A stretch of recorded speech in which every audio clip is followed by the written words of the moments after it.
That's Spot Mini. He'll be back in a little while. I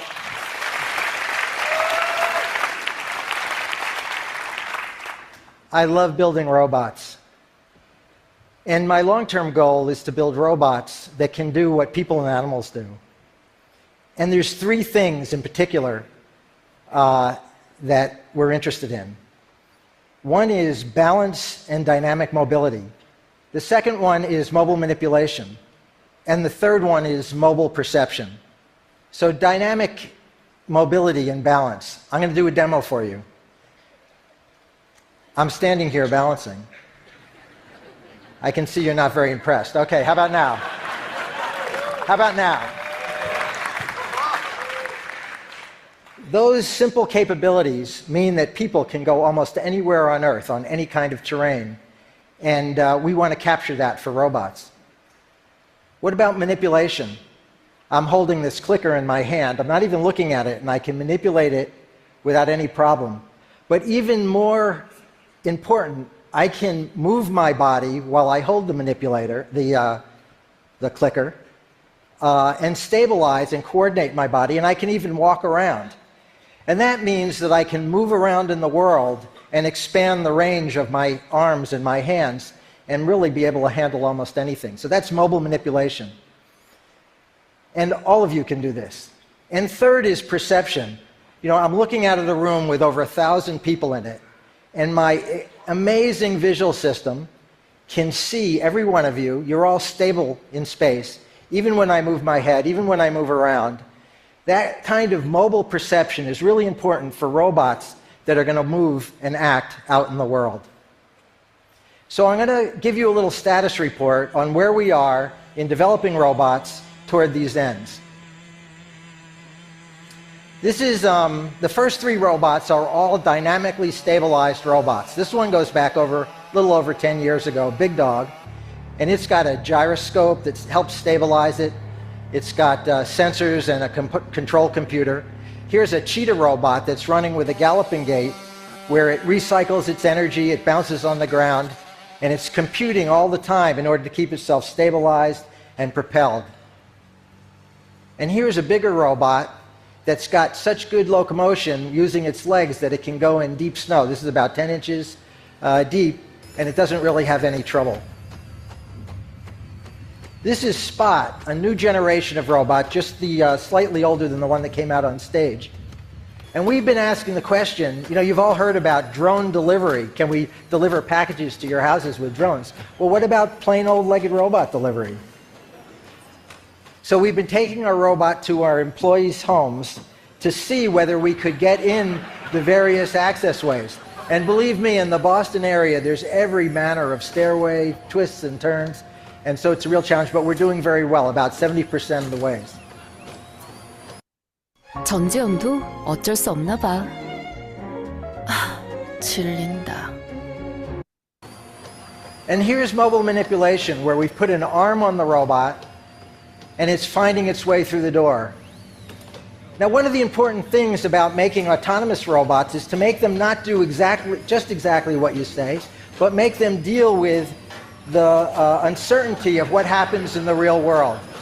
So we have Steve there, one of the engineers, is giving the robot a hard time. And the fact that the programming still tolerates all that disturbance, it does what it's supposed to. Here's another example where Eric is tugging on the robot as it goes up the stairs.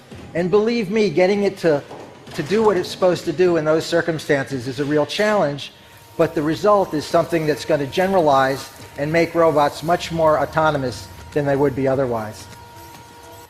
This is Atlas, a humanoid robot. It's a third generation humanoid that we've been building. I'll tell you a little bit about the hardware design later. And we've been saying, how close to human levels of performance and speed could we get in an ordinary task like moving boxes around on a conveyor? And you know, we're getting up to about 2/3 of the speed that a human operates on average. And this robot is using both hands, it's using its body, it's stepping. So it's really an example of dynamic stability, mobile manipulation, and mobile perception. Here, we actually have two Atlases. Now, everything doesn't go exactly the way it's supposed to.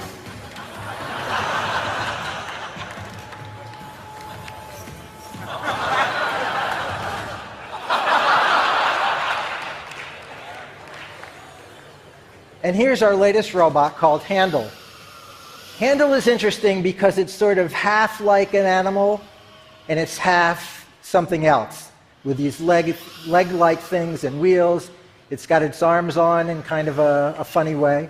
But it really does some remarkable things. It can carry 100 pounds. It's probably going to lift more than that, but so far we've done 100. It's got some pretty good rough terrain capability, even though it has wheels. And Handle loves to put on a show.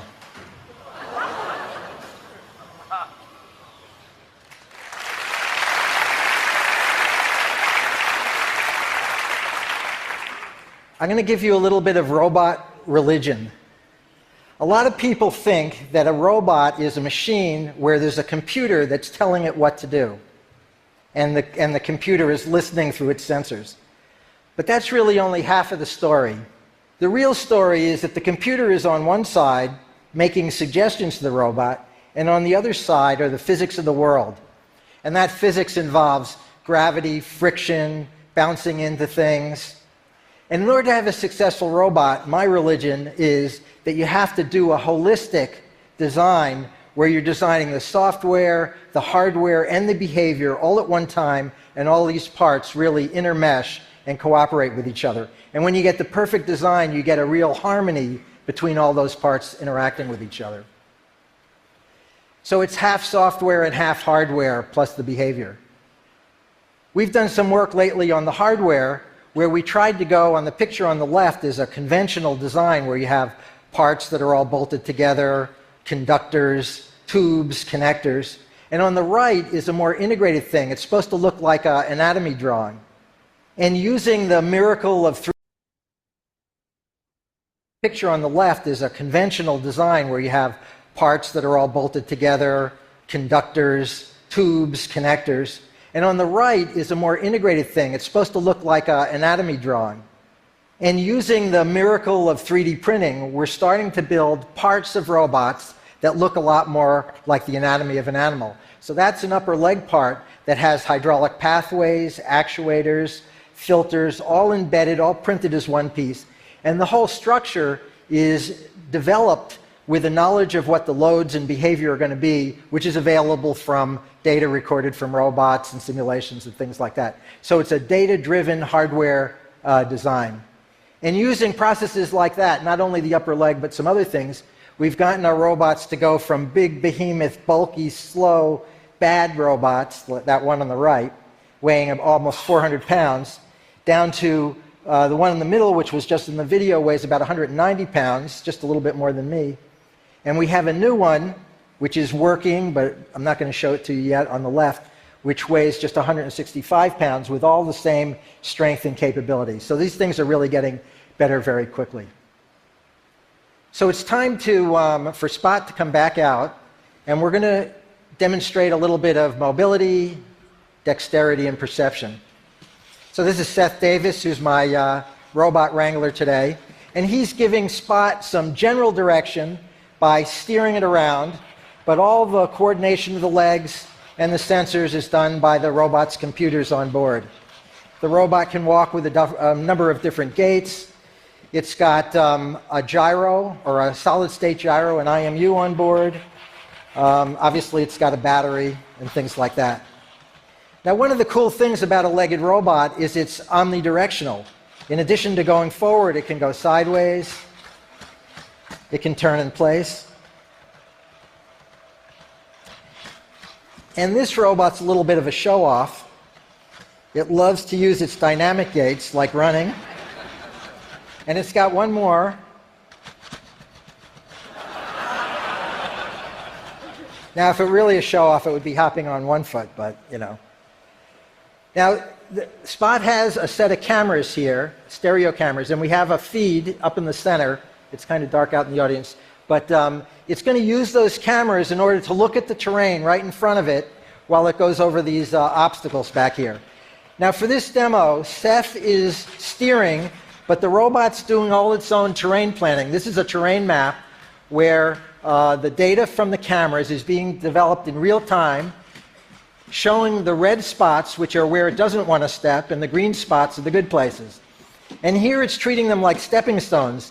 So it's trying to stay up on the blocks, and it adjusts its stride. And there's a ton of planning that has to go into an operation like that, and it does all that planning in real time, where it adjusts the steps a little bit longer or a little bit shorter.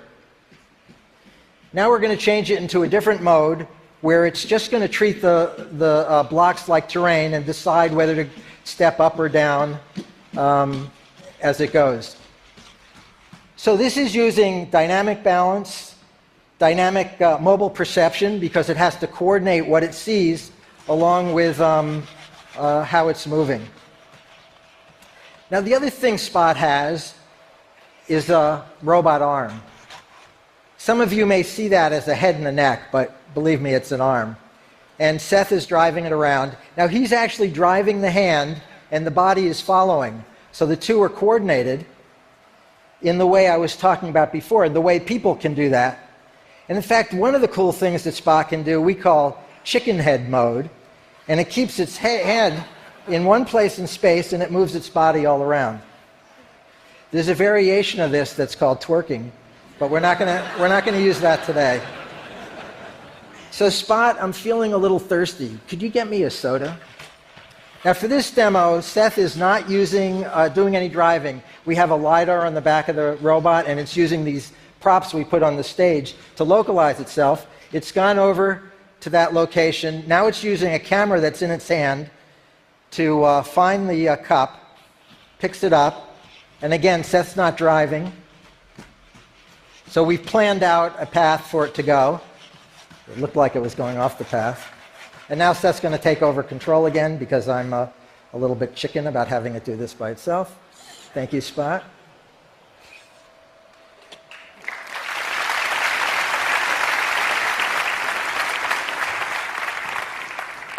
So Spot, how do you feel about having just finished your TED performance? Me too. Thank you all, and thanks to the team at Boston Dynamics who did all the hard work behind this.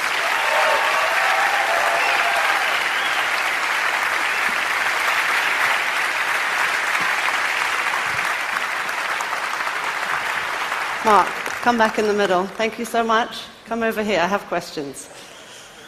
So you mentioned the UPS and the package delivery. What are the other applications that you see for your robots?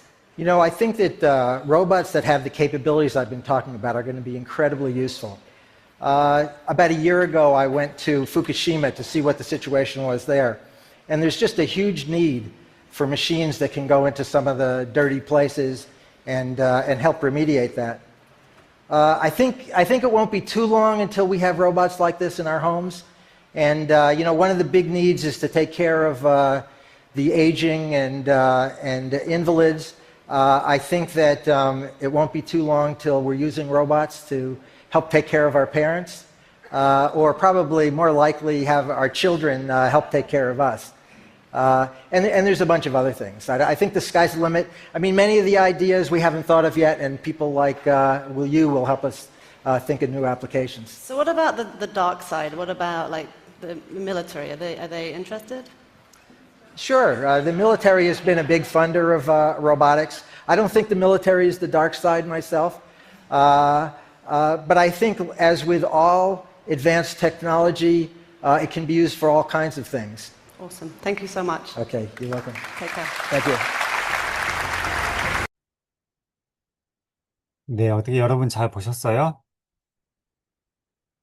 네, 정말, 어, 뭐, 지금은 이제 더 나날이 갈수록 이런 기술들은 더 늘어날 텐데요. 자, 이제 로봇계까지 우리가 만나봤는데요. 자, 로봇계, 그리고 이제 로봇이라고 하는 것들을 한번 음미를 해보도록 하죠. 그래서 인공지능과 로봇의 관계를 이야기를 하자면 이 표로 한번 정리를 해볼 수 있을 것 같아요. 예컨대 그 인공지능에는 알파고와 같은 약한 인공지능, 약 인공지능이라고도 하고요. 뭐 weak AI라고 하는데요. 그리고 반대로 강한 인공지능 또는 뭐, 뭐 인간과 같은 어떤 로봇 그런 것을 이야기하는 스트롱 AI가 있습니다. 좀 대비를 해보자면 이렇게 볼 수 있을 텐데요. 먼저 약한 인공지능하고 강한 인공지능의 그 차이점이 있다 그러면 인간과 똑같이 생겼다. 그런 것이라면 강한 인공지능입니다. 그래서 인간과 같다. 휴먼 라이크라고 말을 쓰고요. 그래서 인간처럼 사고를 하고 또 의사결정도 하고 문제 해결도 하고 이런 인간의 인지 능력을 자동화시키는 것들이 특징이라고 할 수 있고 또 행동도 인간처럼 합니다. 그래서 어떤 게 있냐면 이제 우리가 이제 영화에 보는 로봇이 있죠. 뭐 소피아라든지 또는 아이언맨의 뭐 자비스라든지 허의 뭐 사만다와 같은 사람의 모습을 하는 로봇은 바로 이제 강한 인공지능. 그래서 이걸 또 어떻게 보냐면 여기 일반지능, 그래서 AGI라고도 부르기도 합니다. 반대로 약한 인공지능은 이제 그 정도는 아닌 거예요. 그 정도는 아니고 생각을 합리적으로 하는 정도? 그래서 인지, 추론, 행위를 가능하게 하는 계산 모델을 만들어서 작동하고 합리적으로 행동하고 또 인텔리전트 에이전트, 즉 말하자면 지능 에이전트를 설계하고 구현하는 그래서 뭐 구글의 알파고라든지 또는 의료기기에 쓰는 이 왓슨, IBM 왓슨 또는 여러분들이 이제 챗 GPT 같은 거 있잖아요. 그런 것들을 막 물어보고 막 그런 것들 있지 않습니까? 대화하고 이런 것들이 대부분 이제 약한 인공지능이라고 할 수 있어요. 자, 뭐 순서는 그렇죠. 약한 인공지능에서 강한 인공지능 쪽으로 가고 있고요. 그리고 이제 더 나아가면 이제 초인공지능이 나타난다는 거죠. 초인공지능은 이제 Artificial Super Intelligence, ASI라고 하는 건데요. 사람보다 모든 분야에서 뛰어난 인공지능을 말합니다. 이제 뭐 아직 실현되지는 않았지만은 뭐 SF 영화 같은 데 보면 이제 터미네이터 영화에서 보면 이제 그 인간을 지배하는 어떤 스카이리카 같은 그런 그 초인공지능 또 어벤져스의 비전과 같은 것들이 이런 것들이 있을 수 있고요. 자, 인공지능 기술의 발전 단계를 보면 이제 스테이지 1, 2, 3로 이제 발전하는데요. 여기 피라미드에서 윗부분부터 이제 스테이지 1입니다. 그리고 아래쪽으로 갈수록 이제 스테이지 2, 3로 가는데요. 좀 정리를 해보냐면 1단계는 기계학습입니다. 그래서 머신러닝이죠. 기계가 경험을 통해서 배우는 지능형 시스템의 알고리즘 세트를 말하는 것이고 2단계는 이제 머신 인텔리전스인 단계인데 기계가 경험을 통해 배우는 고급형 알고리즘 세트, 즉 딥러닝 단계입니다. 3단계는 기계 의식 단계인데요. 외부 데이터 필요 없이 경험을 통해서 자체적으로 스스로 알아서 의식적으로 기계가 깨어나는 거죠. 그래서 기계 의식 단계가 이제 3단계라고 할 수 있습니다. 제가 설명을 잠깐만요. 제대로 했네요. 그죠? 어, 여기 이제 그림하고, 제가 다시 한번 설명할게요. 피라미드에 있는 것은 아래쪽이, 머신러닝이네요. 그죠? 1단계이고, 이게 지금 조금 표시가 좀 잘못되어 있는 것 같네요. 중간에 있는 게 스테이지 2, 머신 인텔리전스고, 맨 위에 있는 게 이제 머신 컨셔스니스, 기계의식인데 이게 3단계인데 스테이지 1으로 했으니까 이게 약간 좀 우리 번역을 하면서 좀 잘못한 것 같긴 하네요. 그래서 아래에서 위로 간다 이렇게 다시 한번 정리를 하면 되겠습니다. 그래서 현재 기술 발전 단계는 이제 스테이지 2에 해당된다 이렇게 보시면 될 것 같고요. 자, 인공지능을 분류를 하게 되면 이제 이렇게 분류를 할 수도 있어요. 그래서 가장 큰 개념이 이제 인공지능이라고 할 수 있고요. 그 안에 이제 머신러닝 그리고 그 가장 핵심이 이제 딥러닝에 해당되는 것인데요. 이제 딥러닝 단계에서는 이제 신경망 또는 이제 강화학습 단계 이런 것이고요. 머신러닝 단계에서는 이제 의사결정 트리, 나무죠. 그 경우의 수를 밝히는 선형회귀, 뭐 퍼셉트론 이런 것들이 있고 인공지능 단계에서는 이제 규칙 기반 시스템에 의한 뭐 전문가 시스템 이런 것들을 통해서 인간의 지적 능력을 컴퓨터를 통해 구현해내는 기술이다 이렇게 볼 수 있습니다.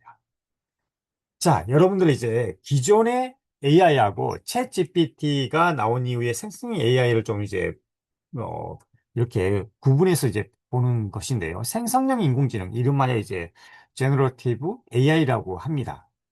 그래서 그거 어떤 것인지 한번 보도록 하겠습니다. 기존의 AI라고 하는 것은 이제 데이터 패턴을 분석해서 분류 예측하는 것들을 말합니다. 뭐 스팸 메일을 분류해주고 또는 주식이 오를지 그런 이제 주가를 예측해 주는 거.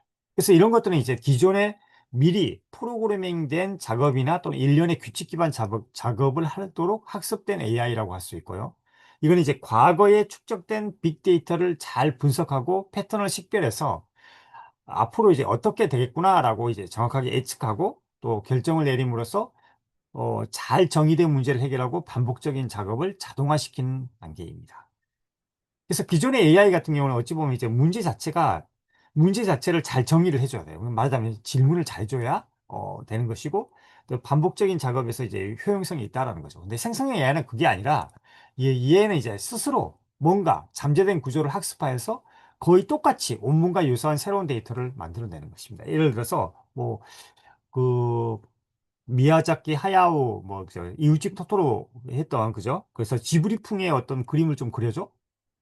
아니면 이제 여러분들이 오늘 좀 기분이 이런데 좀 위로가 되는 이야기 좀 해줘? 막 이렇게 하는 챗봇 대화 이런 것들을 한다 그러면 그걸 이제 생성형 AI라고 부른다. 거죠. 그래서 프롬프트에 대응하여 텍스트, 이미지, 기타 미디어를 생성할 수 있는 약한 인공지능이다라고 할 수 있습니다.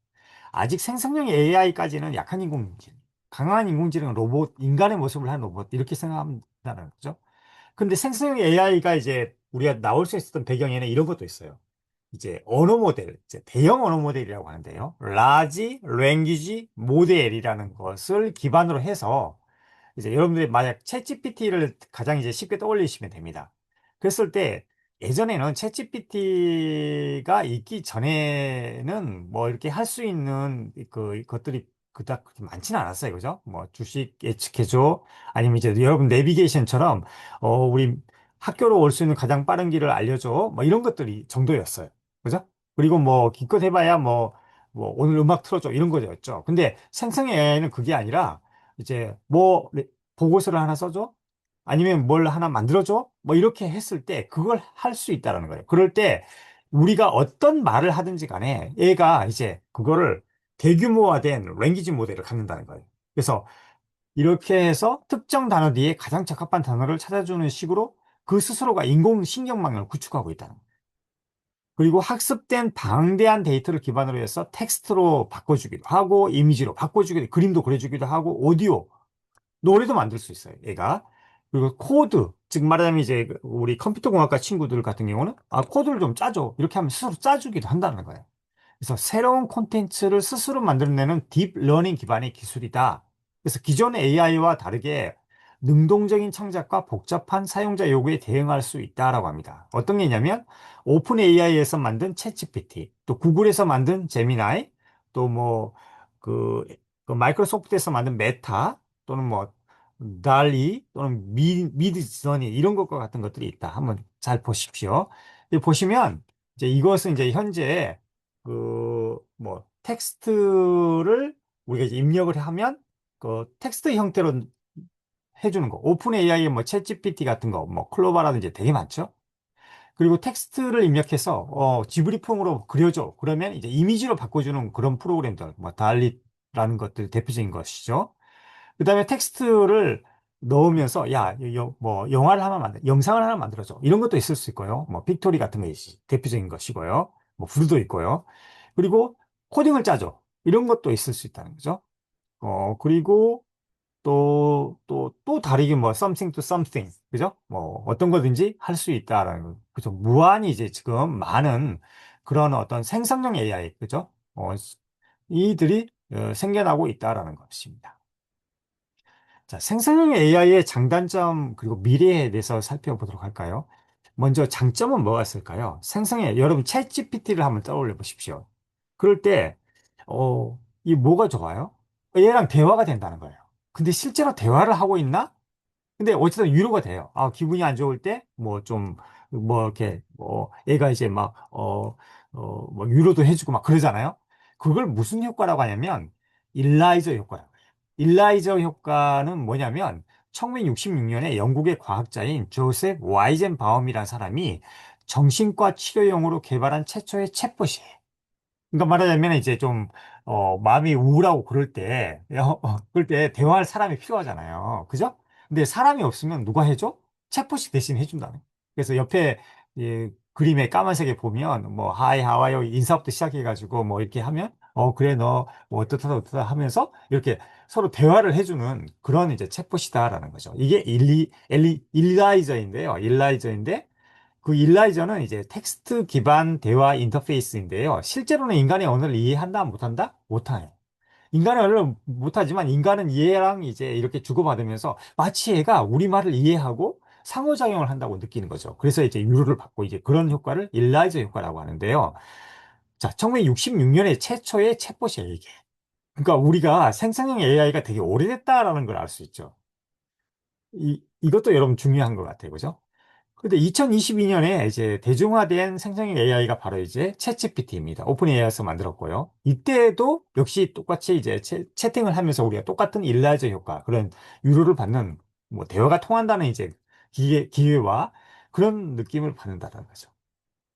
자, 일라이저 효과가 가장 대표적인 장점이라고 할 수 있고요. 또 다른 장점이 뭐가 있을까요? 챗GPT를 하게 되면 여러분들이 어떤 그 방대한 데이터를 분석해서 나한테 필요한 맞춤형 콘텐츠가 나오겠죠. 그렇죠? 어, 뭐 이게 챗GPT뿐만 아니라 이제 다른 이제 그걸 쓰면은 그림도 나오고 노래도 나오고 뭐 그런다는 얘기죠. 그리고 또 뭐가 있냐면 아이디어 브레인스토밍을 하는데 또 안성맞춤이라는 거예요. 그래서 기존의 어떤 빅데이터를 찾아가지고 여기에 필요한 뭐 전략이라든지 또는 뭐 이런 것들을 좀 아이디어를 제공해주는 측면이 있다. 단점은 뭐가 있을까요? 생성형 AI의 단점은 대표적으로 그 환각 현상이 있다는 거죠. 할러시네이션이라고 하는데요. 그럴듯하지만 틀린 정보를 너무나도 당당히 제공해주는 그런 환각 현상이 있다는 거예요. 이 환각 현상의 원인은 뭘까요?